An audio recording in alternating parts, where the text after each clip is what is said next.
Hello, friends. It's the end of the year. We wanted to give you an update on some of the things that's been happening recently and also the momentum we have in 2026. We just caught our dogs eating candy canes that we have sat out.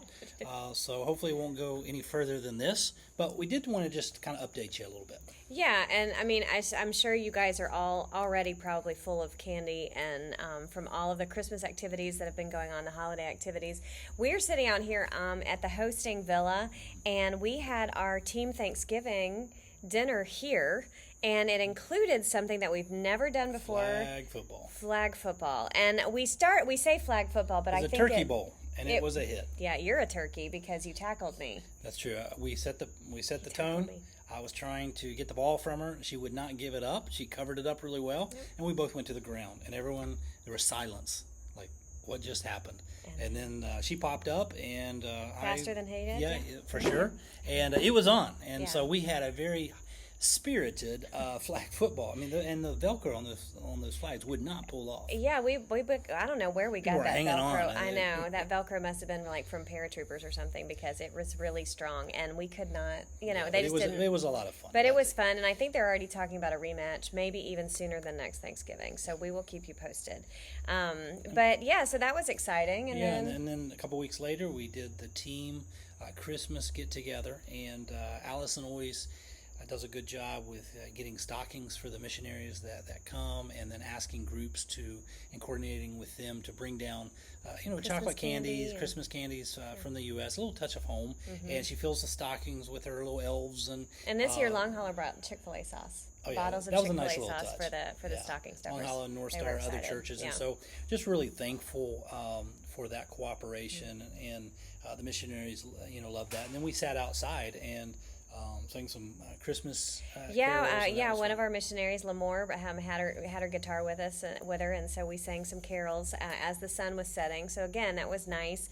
And then even last night, we had our couple small group that was, that just enjoyed the time out here. They all brought something to eat. And we just enjoyed some games, some stories, and that's just a wonderful time. And so we still have a few more parties to go, but hopefully we'll make it to the end of the season. They're dying down, but they love this back porch. And this was recently completed by the men of North Star, along with our own Jesse, one of the missionaries here on the ground. And it's a beautiful porch that looks out into the grounds of the hosting villa, but it's a great congregation spot. And so people just pulled up chairs and for a couple hours just talking and singing and laughing. And that's what we really want the whole villa to be about, is to create spaces for that sort of interaction. And one of the guys that was here last night in the couples activity is Andre. Andre has been part of EBIM for many years now. He's a deacon at the church, but he's been being prepared in order to take over the lead at the chapel, in the chapel that was started by your parents underneath EBIM. Yeah, and you and Dad and Pastor Carlos are mentoring him. You get together weekly. On a weekly basis and pouring into him. And so around February, he will take the lead, and Pastor Doug, your father, will continue to support and help him. But we're really excited about that because it just represents what the vision is for the local church, and that's for the local church to prepare its own leaders to be able to go out and start other works. And so the missionary team is there to just kind of fan that flame, assist, give some structure, but the church is providing the resources and the people. And so this is a great step, and we're excited about finding other areas that need a chapel started. Yeah, that's exciting. So we also, we've been talking about parties. So we've had Mercy Workshop has had a few more parties. We actually do two separate parties. We do one for the Mercy Workshop, which is the end of the year. Everybody gets together and is able to do their just kind of give their goals, give their thankfulness, kind of a thankfulness testimony, a testimony of gratitude, as well as just a time of prayer. And we do some fun games, and we have our Angelito, our Secret Santa, and then we pray for the women. Hopefully we will be able to see them throughout the Christmas season. And then our other party is more of an evangelistic party, because our team goes out onto the streets of San Pedro, where we go out for outreach, and we pass out tickets for a special evangelistic outreach party. And we do have a Christmas party. It's a full Christmas dinner. The women leave with a bag of food and prizes and gifts, but at the same time we share the love of Christ with them and let them know who we are and where we are, for when they're ready to join us at Mercy. Yeah, and I think it's worth saying here that like the parties and events that you might see on Facebook and Instagram, I think most of our supporters know this, but it's worth saying again. That's just a small part of the ministry.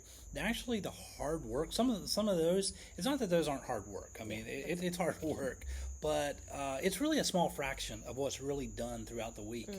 It's really, these evangelizing, discipling, the conversations, the counseling, the praying, the administration, working day by day, really in the quiet behind the scenes that leads up to these moments in time that are captured, right. On Facebook or something like that, or an activity that's enjoyed by many people. But there's a lot of work that goes in behind that. Really a lot more one-on-one than people see. But, I think that that's worth, just pointing out, because I think some people might just think that, wow, it's just having parties. Yeah, and if only it were. Because what's behind all that is discipleship, Yeah. and Mercy was started from a discipleship relationship, and so I think that's when we talk about, even the next thing we're going to talk about is our small group discipleship program. Our pastor Carlos got all the small groups leaders together and wants to really kind of double down on the church's vision and mission, for discipleship. And so we'll be training life groups again in discipleship, and kind of making sure, we've got some great material coming in, and just to kind of get everybody across all the small groups just kind of talking about the same thing, talking the same language when we are talking about one-on-one discipleship. So we're excited about that. And that's important, because as the ministry continues to grow out, you need workers. And so, as NV Chapel continues to mature, and as we look for new places for chapels to be planted, you need people to be able to do that. We can't rely totally on missionaries to do that. We want it to be in the DNA of the church. And so discipleship is not something new to EBIM. It's something we've done from the very beginning. But now our church has grown, and so it's time for another emphasis on that in the coming year. Yeah. So what are some things that we can be praying for as we kind of wind down? Well, I think the internship would be one. Recently, this is exciting. Yeah, recently I've been getting contacted by college-age guys that have been here on a trip and that are interested in the 6-week internship. We haven't had a guy intern for a while. Yeah, it's been a little while, and I've had multiple. We love the girl interns that have been here. Yeah. They're awesome. Yeah, I think guys don't give up their summer. Yeah. But these guys are considering it. And so this is an opportunity. I mean, talk about discipleship. This is an opportunity to open up our lives and our ministry to these. And several of our missionary men, that are involved in church planting or whatever, there's opportunities for mentorship. Yeah, so there's going to be a special summer if these guys pan out. So pray for that. I mean, of course, we want gal interns too. And we actually, way back in the day, well, we shouldn't say this. We actually had a guy-gal get together, and they married, and they joined us for over 10 years, and it was a great, wonderful thing. That's not what we're looking for. That's not what we're looking to do. Matchmaker, make me a match. Yeah, but be praying for the interns. Another thing that you can be praying for is, as we sit out here on the porch at the villa, we're looking straight out into an empty space that has already been staked out for the pool. Yeah. We have, this year was the first year that we've had groups staying at the hosting villa, and everybody who stays here has had amazing comments. Not coerced, but amazing comments about just the property, about the villa.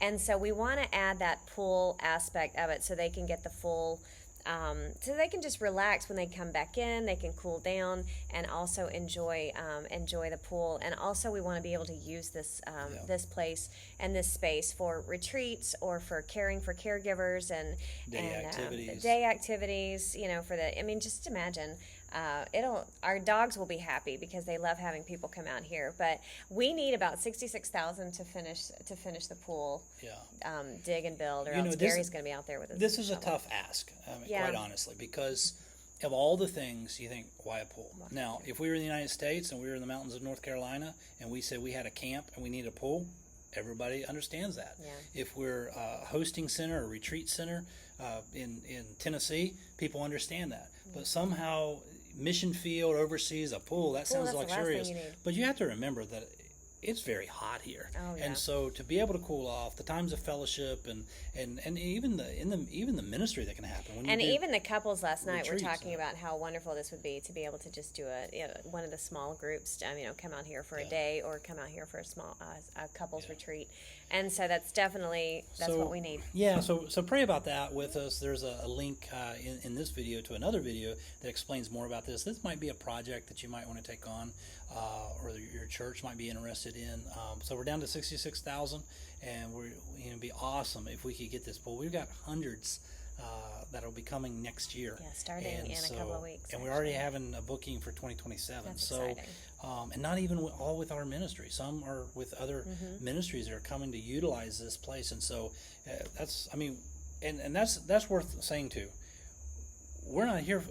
We're in ministry. We're in town a lot, and so it's not like we're just here running a villa. No. But we do host them when they come through and make sure everything's okay. So pray with us about that. Now, Mercy has a very big vision as well, and it's not just for continuing. You want to expand even into other cities, to partner with churches, and for that to become a reality, to spread the Mercy Workshop in other places.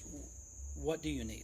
What has to happen? We need church partners. We need churches and individuals or families or small groups to partner with us monthly, and that way we can give the women that we're currently serving. We can give them the counseling hours that they need. We can give them the educational hours that they need. We can add more space as we're receiving more women from other ministries or other organizations housed in our Paloma project. We need more staff, and so it's one of those things that it's a long process to take a woman from the trauma of the streets and trauma from her childhood to where she's a dignified member of the community. We have women in our church who are the women from the workshop are now serving in our church in different areas. They're joining small groups.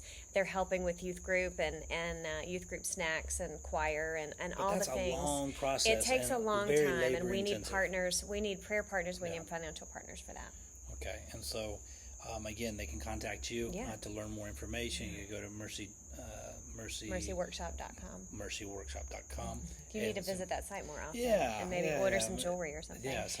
But hey, we want you guys to interact. We would love for you, if you have some questions, if you want to see another video, if you want to see more dog videos, if you want to watch our dogs eat candy canes or whatever, or if you just have some questions about the ministry or just about life here, and that we would love to field your questions and maybe make another little video of just Yeah, I think we're thinking about like next year we would do a regular update about ministry. Yeah, and the then ministry stuff. Then we'll do a bonus video addressing some of these questions or ministry that you want to know more about. And so let us know.